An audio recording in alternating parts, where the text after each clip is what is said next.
How to be a perfect homemaker. मैं भी कभी परफेक्ट होम मेकर बनना चाहती थी। मुझे भी कई बार ये फील होता था कि मैं एक तरफ एक काम करती हूँ तो दूसरा काम छूट जाता है और फिर खुद में बहुत गिल्टी फील होता था। लगता था शायद मैं ही ठीक से सब कुछ मैनेज नहीं कर पा रही हूँ।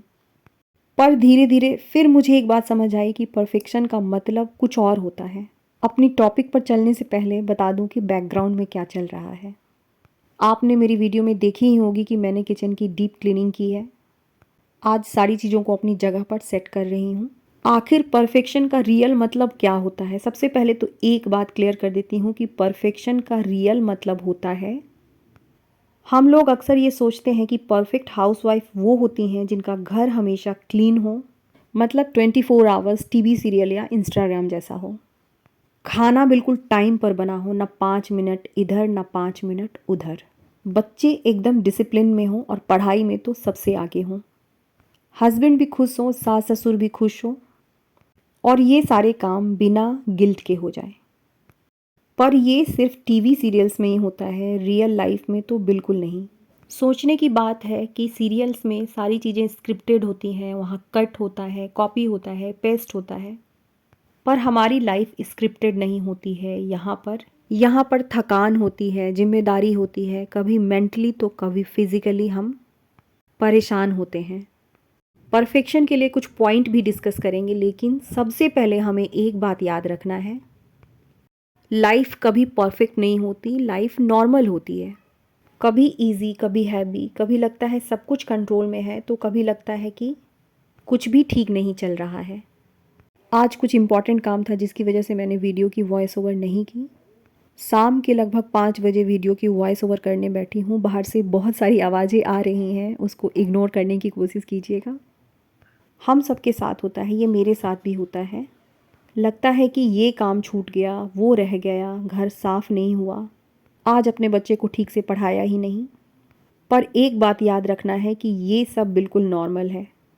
अब चलते हैं पॉइंट्स पर। रियल पॉइंट ये है कि परफेक्ट हाउसवाइफ वो नहीं है जो सारे काम एक ही दिन में निपटा दे।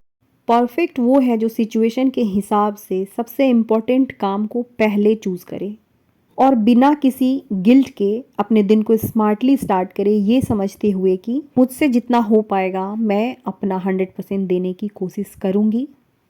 रियल लाइफ को बैलेंस करना आसान नहीं होता है, पर इसी स्ट्रगल के बीच हम सीखते हैं, ग्रो करते हैं, आगे बढ़ते हैं और एक सक्सेसफुल होम मेकर बनने की कोशिश करते हैं। सबसे पहले तो ये समझना है कि हमारे पास काम की बहुत लंबी लिस्ट होती है और घर के ऐसे काम हैं जो सच में कभी ख़त्म नहीं होते। घर के एक हिस्से की सफाई करो तो दूसरा गंदा हो जाता है, तो किसी दिन काम इतना अधिक होता है कि खुद के लिए 5 से 10 मिनट निकालना भी भारी पड़ता है। पर हमारी जो लाइफ है, इन्हीं सब चीज़ों के बीच बैलेंस बनाकर चलने का नाम है। मैंने अपनी लाइफ में एक चीज़ सीखी है कि हमारी लाइफ परफेक्ट तब बनती है जब हम अपने काम को और अपनी प्रायोरिटी को चुनना सीख जाते हैं। बच्चे बाहर खेल रहे हैं और उनकी आवाज़ वीडियो में बार बार आ रही है, तो इसे इग्नोर करने की कोशिश कीजिए। इन्हीं कामों के बीच और अपनी इसी लाइफ के बीच हमें बैलेंस बनाना सीखना होता है। कौन सा काम हमारे लिए लॉन्ग टर्म में फ़ायदेमंद है, कौन सा काम हमारी फैमिली के लिए ज़रूरी है, कौन सी चीज़ हम कल भी कर सकते हैं और कौन सा काम हमें मेंटली लाइट रखती है। एक एग्जाम्पल से समझाती हूँ कि लॉन्ग टर्म में फ़ायदेमंद काम क्या हो सकते हैं। ये वो काम है जो आज थोड़ा टाइम लगेगा पर फ्यूचर में आपके स्ट्रेस, टाइम और हेल्थ दोनों को सेव करेगा। जैसे डेली एक्सरसाइज, ये आपका वॉक हो सकता है, योगा हो सकता है, कुछ भी। इसका फ़ायदा आपको आज नज़र नहीं आएगा, लेकिन लगातार जब हम अपने ऊपर ध्यान देना शुरू करते हैं तो लॉन्ग टर्म में इसका फ़ायदा दिखता है। ये जो रनर मैं आपको वीडियो में दिखा रही हूँ, मैंने पुराने पिलो कवर से बनाया था। इसकी वीडियो भी मेरे चैनल पर है। आज अपने इसी रनर को फ्रिज पर डालने जा रही हूँ।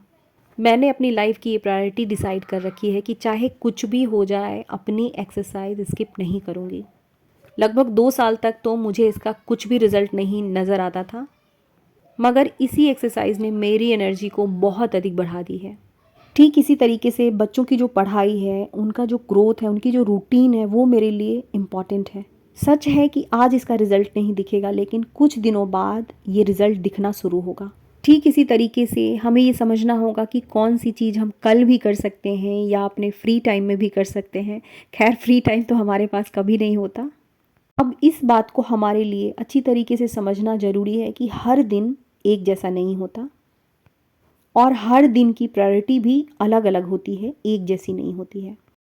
आज हमारे लिए किचन की सफाई इम्पॉर्टेंट हो सकती है, तो कल हमारे बच्चों की पढ़ाई हमारे लिए इम्पॉर्टेंट हो सकती है। परसों किसी का डॉक्टर का अपॉइंटमेंट हो सकता है। तो एक परफेक्ट होम मेकर वो है जो ये डिसाइड करती है कि कौन सा काम हमें और हमारी फैमिली को लॉन्ग टर्म में फ़ायदा देने वाला है और कौन सा काम आज के लिए अर्जेंट है। अपनी बात बताती हूँ, किचन की क्लीनिंग बहुत दिनों से मैं सोच रही थी, लेकिन उस वक्त मेरे लिए सबसे इम्पॉर्टेंट तनिष्क की स्टडी थी। मैंने उस वक्त इस काम को चूज़ किया, किचन की क्लीनिंग नहीं। अब उसके एग्ज़ाम्स ख़त्म हो गए हैं, 2 दिनों से मैंने उसे पढ़ाया भी नहीं है। किचन की सफाई में लग गई, क्योंकि साफ़ सुथरा घर भी हमारी ग्रोथ के लिए, हमारी मेंटल पीस के लिए, हमारी हैप्पीनेस के लिए ज़रूरी है। आज मेरे लिए सबसे ज़रूरी था अपने किचन को अच्छी तरीके से सेट कर देना। कल हो सकता है कि मेरी प्रायोरिटी बदल जाए। मेरे ख्याल से 100% परफेक्ट कोई नहीं होता, ना कोई इंसान, ना किसी का घर। ज़रूरत होती है कि हम इन कामों में सबसे इम्पॉर्टेंट काम को डिसाइड कर सकें। और सबसे ज़रूरी पार्ट है अपना ख्याल रखना, अपनी केयर करना। इसी के साथ आज की वीडियो को ख़त्म करूँगी, इस ख्याल के साथ कि ज़िंदगी एक दिन में नहीं बदलती, लेकिन एक दिन ज़रूर बदल जाती है। ग्रो अप योर लाइफ में एक बार फिर से आप सबको श्वेता का प्यार भरा नमस्कार। मिलते हैं कल की वीडियो में।